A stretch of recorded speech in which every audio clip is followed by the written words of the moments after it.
Yoko Ono's artwork, Wish Tree for Washington, D.C. is open for the summer with a special opportunity. Most of the year, visitors to the Hirshhorn Museum and Sculpture Garden are invited to whisper their wishes to the flowering dogwood. But right now, through Labor Day, you can actually write your wishes on paper tags and tie them to the tree's branches. And here to tell us more about the exhibit is Chief Curator at the Hirshhorn, Stephane Aquin.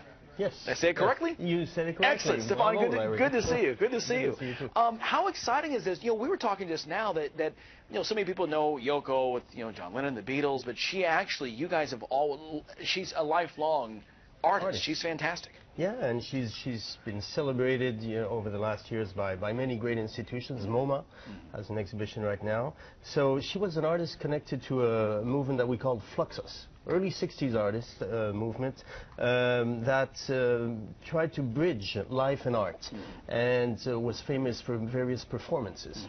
And Yoko Ono was one of the leading figures of that movement in the very early 60s, and that's actually how she met John Lennon. Really? In '66, in a gallery in London, she had a little piece that was a ladder, and John Lennon went up the ladder and saw a word, yes, and sort of, it was an epiphany. So we fell in love with Yoko, and that's the beginning of all that we know. But she is a very respected artist and a wonderful person that I've had the pleasure to meet a few times. What is special about Yoko that sets her apart from other artists? Because art certainly is not its expression, but it's also connecting with people who see your art, and it's a special gift, a special place, just as John Lennon experienced in that moment. What makes her unique as an artist? I think it's her profound dedication to very, very simple ideals that we have of peace, of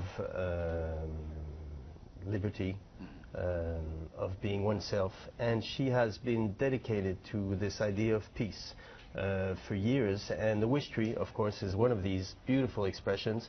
It's a tree, as you said, it's a dogwood, and there are little tags like these that you can just write your wish on and attach to the branch.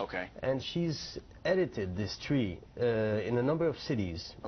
Every city can have a wish tree by Yoko Ono. There can only be one, though. And at the end of the year, at the end of the season, she collects all these. We send her the wishes, and she puts them in a tower in Reykjavik in Iceland. So it will be this sort of totem, let's say, concentration of wishes from everyone. Most wishing peace, of course. So a chance really for everyone to be a part of this, not just whispering your wishes, but actually writing them down, and then they're saved for posterity in Iceland. Yeah, it's also part of her art, what we call in art jargon relational. But in the early 60s, for instance, she had a piece quite dramatic. It was called a cut piece, where she was dressed, and people from the audience were invited to come and cut parts of her dress with scissors. Very, very dramatic staging. So she's always engaged the public, like the latter piece that John. It's part of her art, and when you meet her, she is that kind of person. She's very engaging, very inviting, very welcoming. Quite the opposite of everyone that all the Beatles fans. Exactly. Well, we'll leave it at that. But this is we can do this today and all the way through Labor Day, correct? All through Labor Day in the Sculpture Garden of the Hirshhorn Museum. Okay, excellent. It's again Yoko Ono's Wish Tree for Washington, D.C. open now for the summer. And again, instead of whispering your wishes, you can now write them down, and Yoko will take them again to Iceland. Stephane Aquin, good to see you. Thank you, Larry. Thanks again for your time, and I'll make sure to put my wish on there too. Do so. For peace. Oh, you can write it on. Yeah, there you go.